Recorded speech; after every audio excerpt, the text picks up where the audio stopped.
So, you're over the age of 60 and you exercise to keep yourself healthy and active? Great. However, there are a few popular exercises that you need to be very careful with. In this video, I'll point out 5 exercises that you should probably be avoiding. My name is Justin, Doctor of Physical Therapy. I want to start off by telling you that there is no such thing as a bad exercise. Some exercises, however, may not be the best choice for you and your time. In fact, the medical community has done a great job at scaring people into being sedentary. As you know, age is just a number, and we all have our own unique physical makeup and medical issues that set us apart from each other. So why should you avoid certain exercises? Well, maybe you have limitations in your range of motion that could increase your chance of injury. Or maybe there are just better options for you out there that are shown to be more effective in achieving your goals. Or maybe the exercise isn't actually doing what you think it does. Here are a few common exercises that, for seniors, more often than not, should be avoided. The first exercise I'm going to tell you to avoid in most cases is the upper trap stretch. That's basically where you tip your head to the side and sometimes you pull down on the top of your head and causes you to have a nice stretch in the side. Well, one, a lot of people just feel pinching in the neck, so they just feel pain. They don't even feel a stretch. But the most important point is that the vast majority of our patients come into the clinics with weakness in their traps, not necessarily tightness, even though it does feel tight. So when you push on your traps or you get a massage, it might feel good. Even when you're stretching it, while you're stretching it, it might feel good. But the problem is, by stretching that muscle and lengthening it, you're actually making it even weaker when you should be spending your time making it stronger. So I'm going to show you a couple ways that you can strengthen your traps instead. A great way to strengthen your traps is by doing prone Ys. You can lay on your stomach. I like to do it on the corner of a bed so that your head can kind of hang over and your arms can hang over.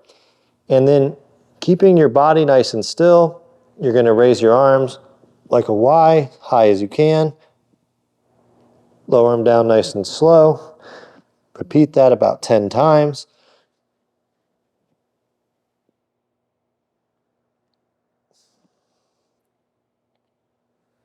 Now, if you can't lay on your stomach, don't worry about it.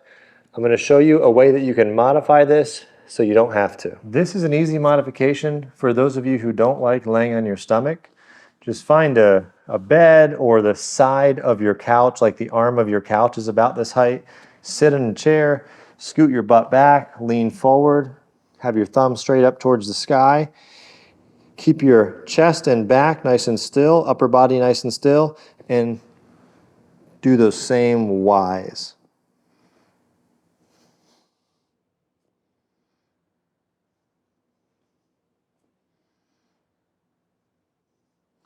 Ten times, repeat that about 2 sets. The next exercise you may want to avoid are sit-ups. And the main reason why is because most people over the age of 60 just aren't really strong enough to do them correctly. To do a full sit-up, it really requires a ton of abdominal strength.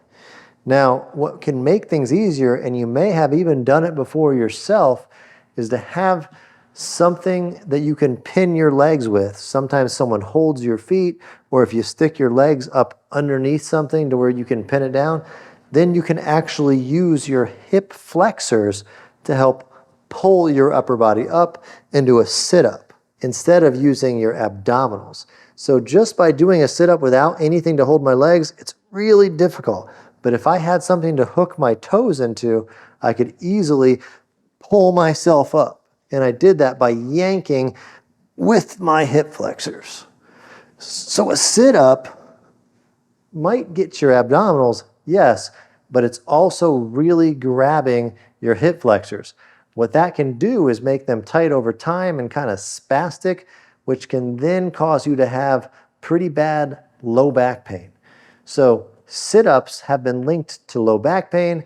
I don't think it's because they're bad necessarily, but because they're not appropriate for the strength of the person doing them. Now, a great alternative to sit-ups are miniature crunches. I like to keep my legs elevated, so I'll use a ball and I'm going to stick it right underneath my legs. If you don't have a ball, it's really not that big a deal. Just find something you can put your legs up on. So if you go down to the floor and put your legs up on the chair or couch, that works too. If you have a ball, great. What you're going to do is use a little pillow. It helps just support your neck a little bit. But the key here is that you don't want to see your legs come back towards your chest as you do the crunch. So if I wasn't paying attention and I tried to do these, I might feel my legs rocking back. And that's actually doing what I talked about earlier, using your hip flexors. You want to leave your legs nice and relaxed and still, and you want to tighten your belly, flatten your lower back against the table or the bed, and just lift up about 50% of your weight off of the table, and then lower it down nice and slow. Tighten up, feel that nice tightening of your core, lower it down nice and slow. The lowering down phase is just as important as the going up, so don't forget that part. Up and down. If you have a history of neck pain, go ahead and put your hands behind your head and support that neck a little bit better. And if you're doing it right, your legs will be still and you might even feel a little shaky in your core. Make sure not to hold your breath. We don't want your face turning red or purple. We don't want that blood pressure to spike up and down. Do that 10 times, take a 15 or 20-second break, repeat that 3 sets. Overhead pressing is another one that is commonly linked to shoulder injuries. You may have heard from your doctor, don't do that, and you may have seen it before, so this might not be new, but what could be new is, why is overhead pressing bad for you? So an overhead press is most commonly done in a seated position, although it can be done in standing, where you take weights or a bar or resistance bands and you press straight over your head. Now, I love this exercise, and I know lots of people that do, and I do them all the time.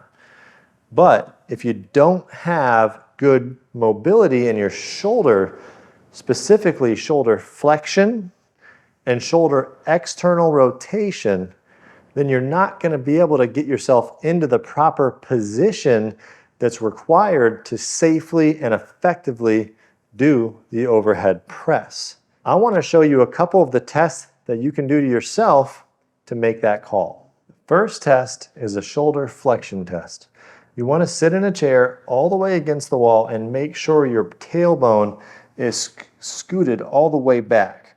You want to make sure the back is all the way in the chair, your shoulder blades are touching the wall, and the back of your head is touching the wall. So you want to pin yourself all the way back, and you never want to lose this throughout the whole test. Start off with your hands, thumbs pointed up, and then keeping your elbows straight, keeping everything touching the wall, go back and make sure that you can touch the wall with your thumbs and hold it. If you can't hold that, or you feel your head comes forward or your back comes forward as you go up, then you're probably tight in your lats and some of the other shoulder muscles that restrict shoulder flexion. And if you are, when you go to get those weights overhead, you're going to have some issues with your shoulder. The next exercise is a shoulder external rotation test.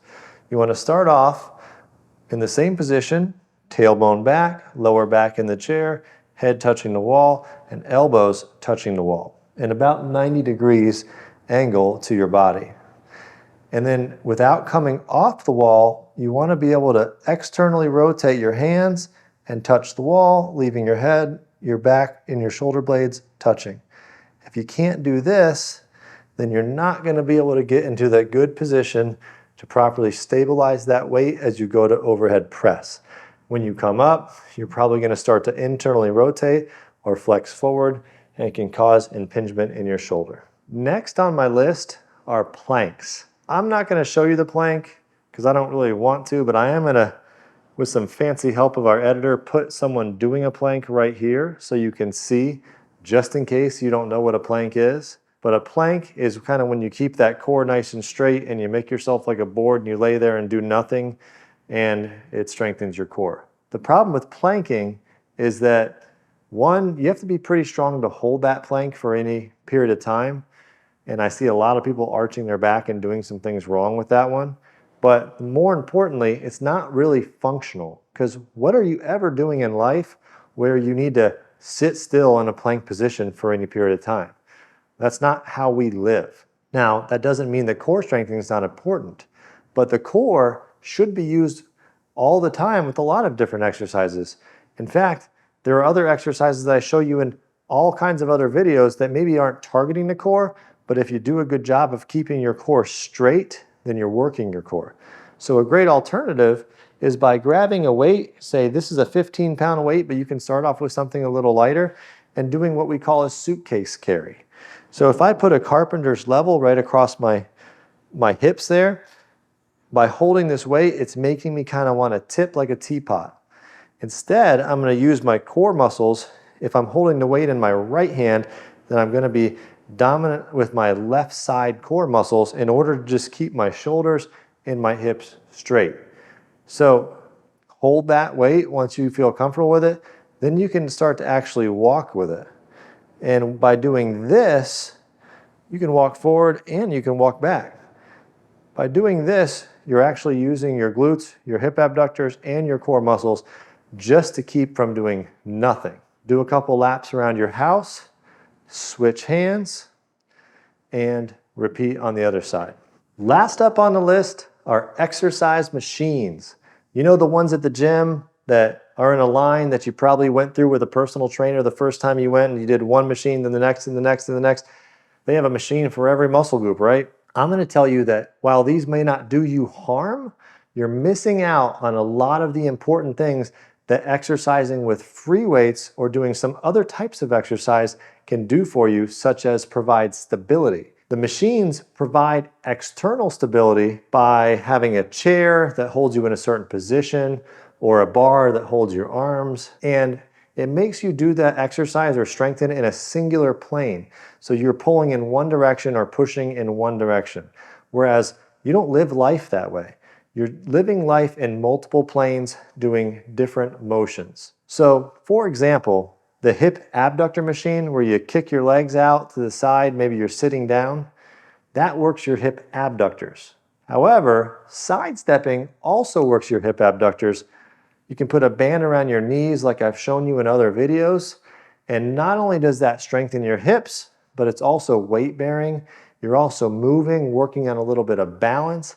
And because you're not seated with that machine providing the stability, you can also get a good core workout. The second example are rows.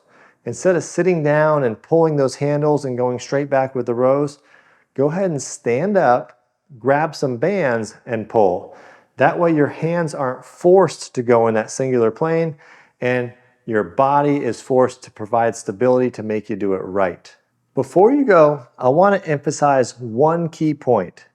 No exercise is bad for everybody, but if you're going to spend your valuable time improving your physical health, then you might as well pick the exercises that provide you the most value for that time. Hopefully you picked up a few good tips in this video. If you did, take a moment to like it by clicking the thumbs up and subscribe to our channel by hitting the button below. By doing this, it helps us continue to develop 100% free content made for you, like this video. Until next time.